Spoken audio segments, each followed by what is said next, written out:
मित्रांनो, ठरलं तर मग या मालिकेच्या आजच्या भागामध्ये आपण पाहणार आहोत. सुरुवातीला चैतन्य अर्जुनला बोलत असतो की तू जेव्हा साक्षी कॅमेऱ्यामध्ये सापडली तेव्हा कोर्टामध्ये तिच्यावर किती पंचेस केले, पण तेव्हा सुद्धा मी काहीच बोललो नाही आणि तू माझ्यावर मैत्री विकल्याचा आरोप लावतोस का? मी मैत्री विकले का?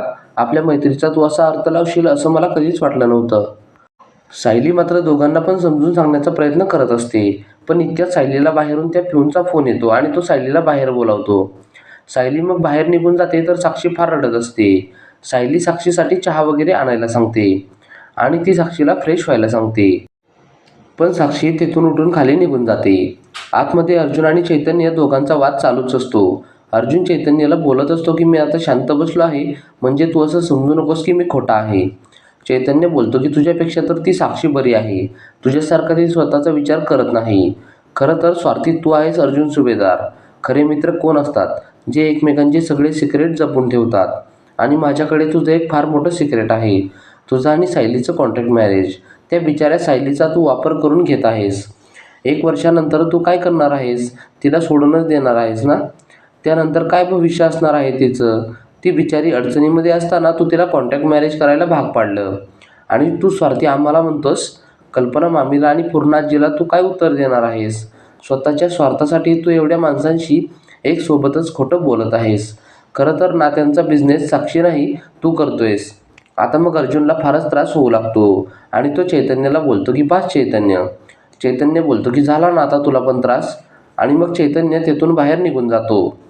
इकडे आता साक्षी बाहेर कारमध्ये मस्तपैकी वेपर्स खात बसलेली असते आणि मग इतक्यात चैतन्य येताना तिला दिसतो. ती मग लगेच रडायचं नाटक करू लागते. चैतन्य येऊन गाडीत बसतो आणि पाण्याची बॉटल घेऊन बाहेर येतो. तो मग डोक्यावर पाणी ओतून घेऊ लागतो. साक्षी बाहेर येऊन चैतन्याच्या डोक्यावरून रुमाल फिरवते आणि त्याला समजावू लागते. ती त्याला बोलते की चैतन्य, तू असा स्वतःला त्रास करून घेऊ नकोस. तुला माहीत आहे ना तू असा त्रास करून घेतल्यावर मला किती त्रास होतो. चैतन्य मग साक्षीला सॉरी बोलू लागतो.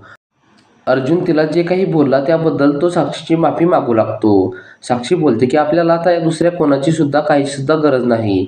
आपण दोघे आता एकमेकांवर फोकस करू. अर्जुनचा विषय आपण आता इथेच थांबूया.